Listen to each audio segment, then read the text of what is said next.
Hi అండి, ఎలాగున్నారు? అందరూ బాగున్నారా? నేను సునీత కుకింగ్. ఈరోజు నేను ఏం చేస్తున్నానంటే పెసరలతో పాలన్నం చేస్తున్నాను. చాలా టేస్ట్గా ఉంటుంది, చాలా బాగుంటుంది. నాకు లైక్ చేయండి, కామెంట్ చేయండి, సబ్స్క్రైబర్ చేసుకోండి. ఏమేమి వేస్తున్నానో చూపిస్తున్నాను. నేను స్టోర్ బియ్యం ఇదిగో ఈ చిన్న గ్లాస్ కప్పుతో తీసుకున్నాను. పెసర్లో నైట్ నానబెట్టి ఉంచింది, మార్నింగ్ కడిగేసి ఇలా పెట్టానండి వాటర్లో. నేను జీడిపప్పు కిస్మిస్ తీసుకున్నాను తగినన్ని. నేను పంచదార హాఫ్ కప్పు, లాలుక్కాయలు 2 తీసుకున్నాను. బెల్లం కూడా ఇలాగా సరిపడగా, మనకు స్వీట్ అన్నది మీ ఇష్టం, ఎక్కువ వేసుకుంటే ఎక్కువ వేసుకోవచ్చు, తక్కువ వేసుకుంటే తక్కువ వేసుకోవచ్చు. నాకు ఇలా సరిపోతుందని ఇలా తీసుకున్నాను. సగ్గుబియ్యం కూడా తీసుకున్నాను హాఫ్ కప్పు. ఇది స్టోర్ బియ్యం అండి, ఇవి అంటే రేషన్ బియ్యం. మనం ఇలాగా గిన్నెలో వేసేసుకున్న తర్వాత నేను వాష్ చేస్తున్నాను, కడిగేసి తీసుకొచ్చాను. చూడండి, తీసుకొచ్చిన తర్వాత వాటర్ వేస్తున్నాను. 1 కప్పు.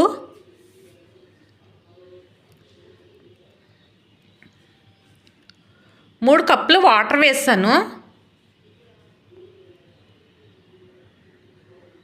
ఇలా వేసిన తర్వాత సగ్గుబియ్యం, కడిగి పెట్టిన సగ్గుబియ్యం కూడా వేసేసుకోవాలి.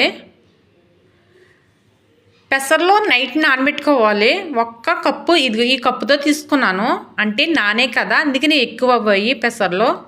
ఇవి కూడా వేసేస్తున్నాను బియ్యంలో.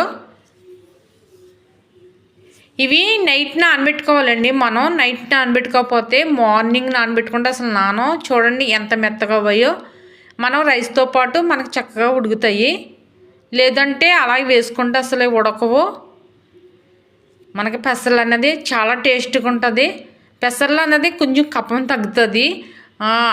అలాగే మనకి స్టవ్ వెలిగించి నేను స్టవ్ మీద గిన్నె పెట్టేస్తానండి. మనకి ఇవన్నీ కలిపేస్తాను కదా, సగ్గుబియ్యం, పెసర్లు, బియ్యమును ఒకసారి కలిపేసి, సగ్గుబియ్యం సర్వ చేస్తాయి, పెసర్లు ఏమో కఫం రాకుండా చూస్తాయి.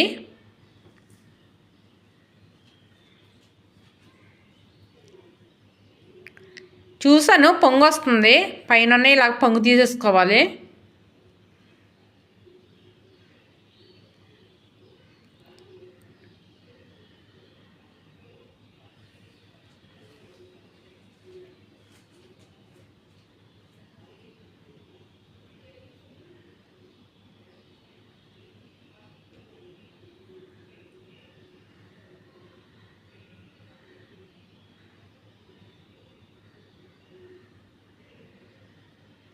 ఎంత బాగుంటుందండి, అంత బాగుంటుంది, అంత టేస్టీగా కూడా ఉంటుంది.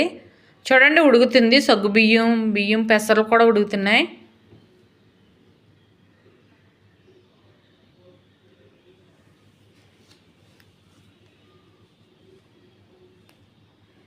ఇలాగ సైడ్కి ప్లేట్ పెట్టేసాను, ఉడుకుతుందండి మనకి. ఒకసారి కలుపుతున్నాను నేను. మళ్ళీ ఎక్కువ వాటర్ వేసుకున్నా మెత్తగా అయిపోతుంది రైస్ అన్నది. రైసు మెత్తగా అవ్వకుండా ఉండాలంటే నేను 3 గ్లాసులు వేసాను. 1 గ్లాస్ రైస్కి 3 గ్లాసులు వాటర్ వేసాను. పాలు కూడా 1 గ్లాస్ పాలు వేస్తాను కదా, అంటే 4 గ్లాసులు వేసినట్టు. మెత్తగా అయిపోకూడదు, కొంచెం పలుకున్నగా ఉంచుకోవాలి రైసు.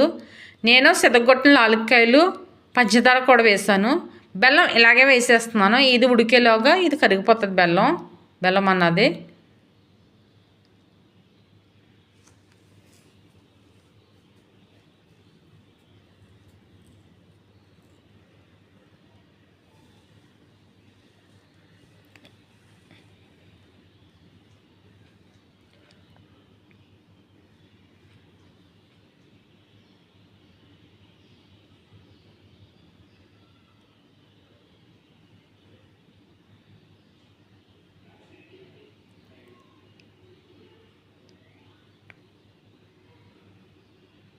ఇలా చిన్న మంట తగ్గించేసుకోవాలి. బాగా సిమ్లో పెట్టేసుకుని నేను పాలు పెట్టాను గిన్నెలో, వేరే స్టవ్ మీద పొయ్యి మీద బాగా పాలు పెట్టాను. అవి మరుగుతున్నాయి.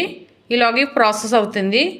చూడండి చిన్న మంట మీద ఉడుకుతుంది మొత్తం రైస్ అంతా.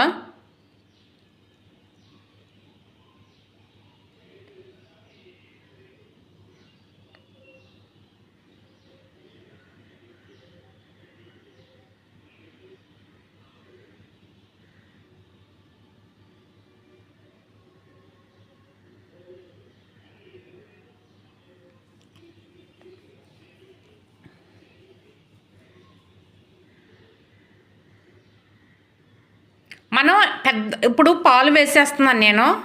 మగ్గిపోయింది రైస్, పాలు వేస్తున్నాను. మనం ఎక్కువ మంట పెట్టేసుకుంటే మాడిపోతుందండి రైసు. అందుకనే మనకు వాటర్ తగ్గిపోతుందని కానీ చిన్న మంట చేసేస్తే అది ఆ ఆవిరికి మగ్గిపోతుంది రైస్ అంతా, చక్కగా వస్తుంది మనకి రైసు. పాలు వేసాను.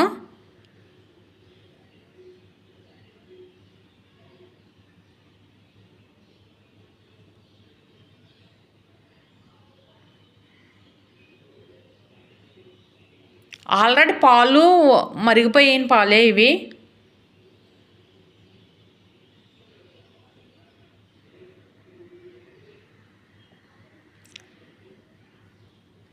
చిన్న మంట అండి, పాలు వేసాను కదా, కొంచెం జస్ట్ ఒక 5 నిమిషాలు ఉంచాలి.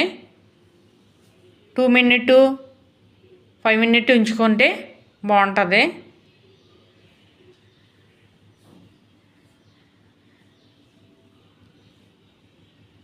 సైడ్కి ప్లేట్ పెడుతున్నాను.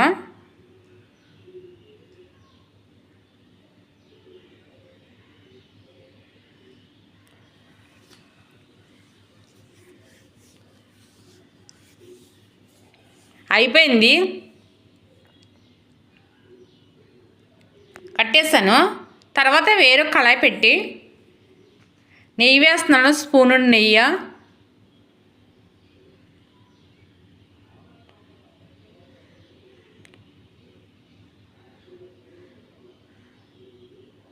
లైట్గా ఆయిల్, స్పూనుడు ఆయిల్ పోసాను నేను.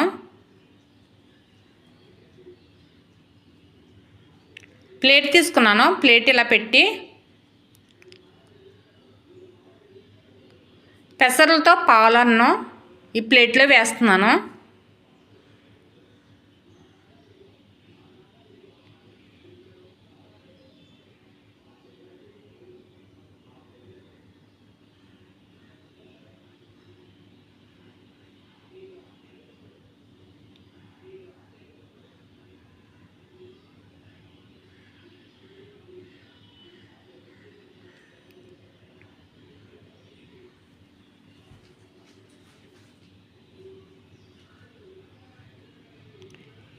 ఇలాగ ఇది వీటెక్కింది కదా,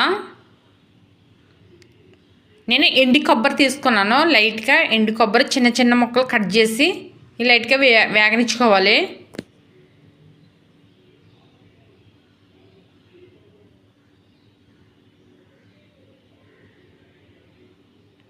ఈ లైట్గా వేగిన తర్వాత మనకి జీడిపప్పు, కిస్మిస్ కూడా వేసాను. ఇవి కూడా లైట్గా వేపుకోవాలి, వేగనిచ్చుకోవాలి.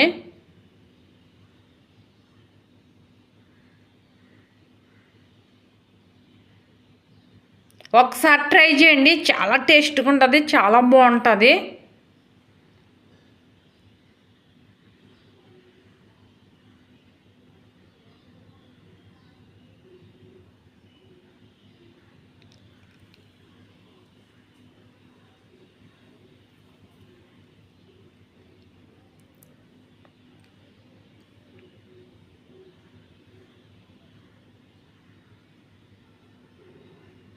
అయిపోయిన తర్వాత ఇలాగ వేసేసుకోవాలి.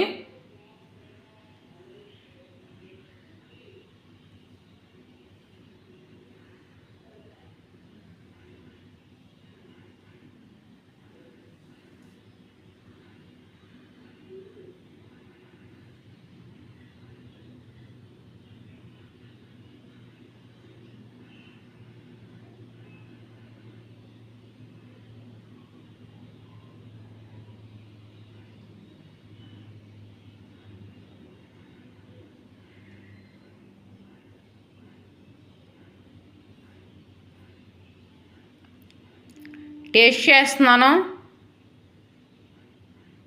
ఎంత కమ్మగా స్మెల్ వస్తుందంటే అంత కమ్మగా స్మెల్ వస్తుంది, చాలా బాగా స్మెల్ వస్తుంది.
సూపర్గా ఉంది, చాలా బాగుంది.